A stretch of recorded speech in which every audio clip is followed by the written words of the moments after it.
Alright, we're going to use this very academic looking truss to illustrate what zero-force members are and how we can go about finding them very quickly, essentially by inspection. This truss is made up of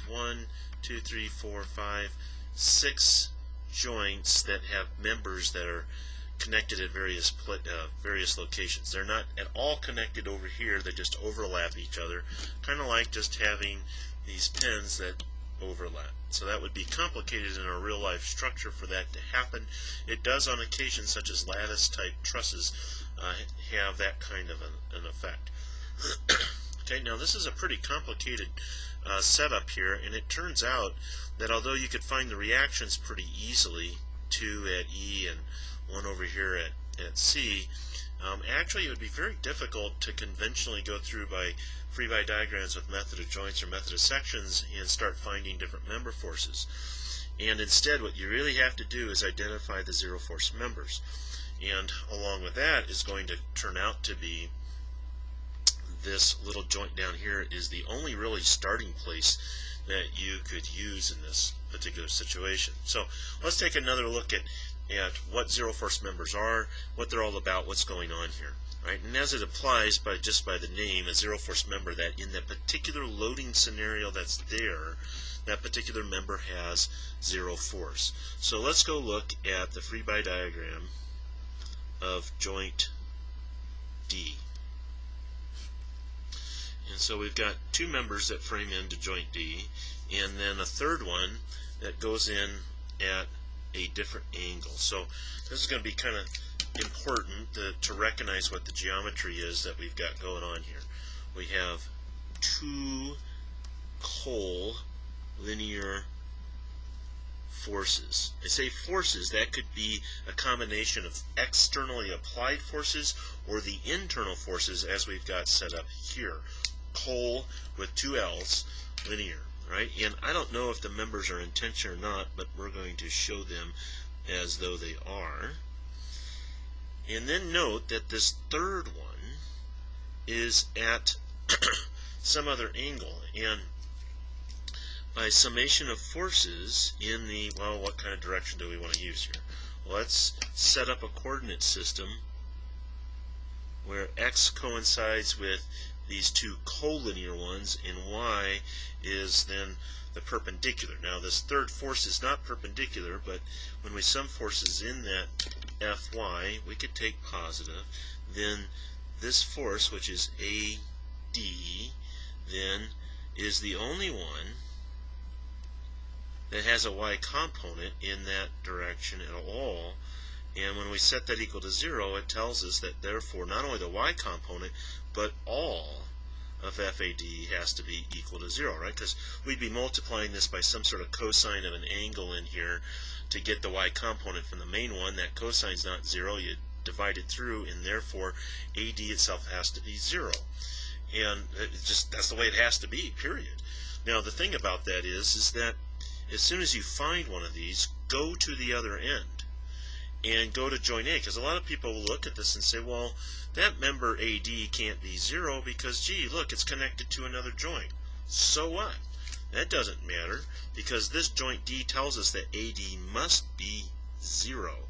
So if we go look at the free body diagram of joint A, notice what we're going to end up with as a result. And that is, when I have the zero force member AD, let's not put in that one to help illustrate what's going to happen here. We'll have these 2 others that are in there. So now we have what's left over. We have only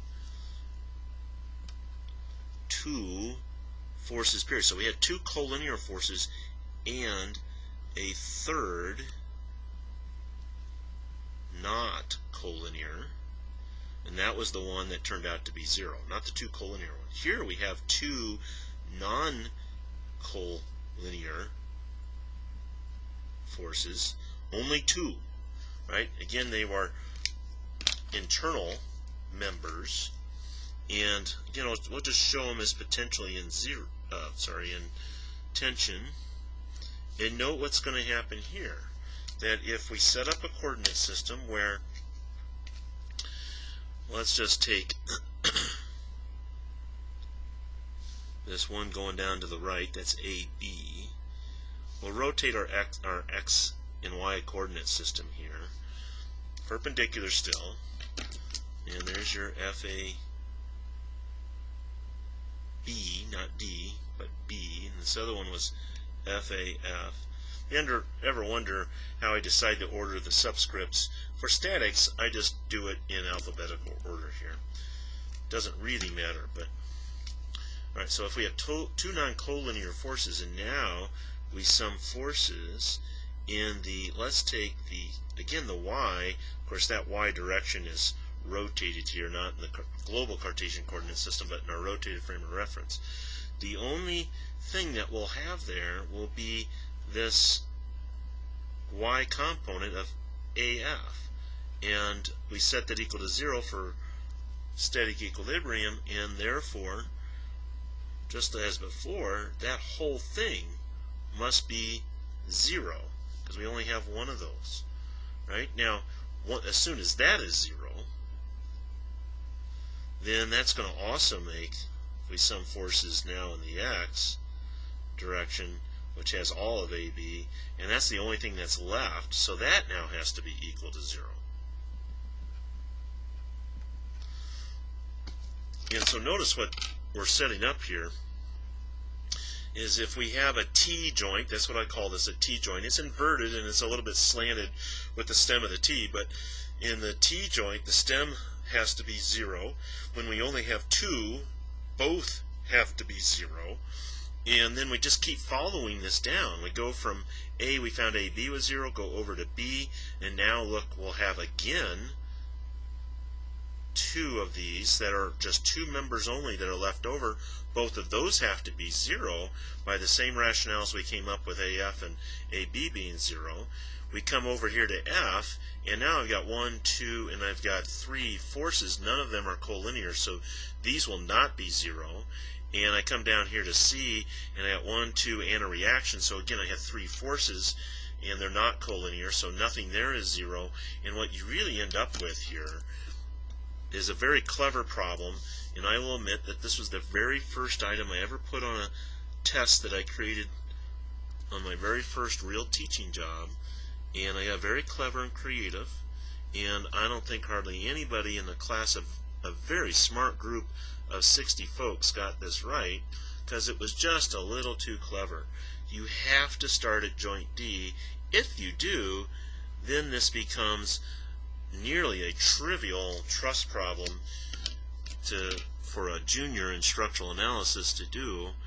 And, well, you know, it was clever, but it wasn't very nice, because you do have to tug on it at just the right spot. I learned a lesson right off the bat to try not to be too clever on a test. Homework, great, but test, let's not be clever.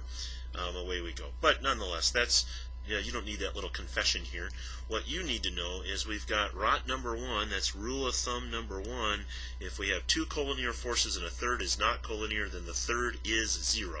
That's the T joint, where the stem is the 0 force one. And then if we have 2 non-collinear forces, then both must be 0. And that's how we can quickly figure out by inspection, and then prove it if we need to, what are the 0 and non-zero force members.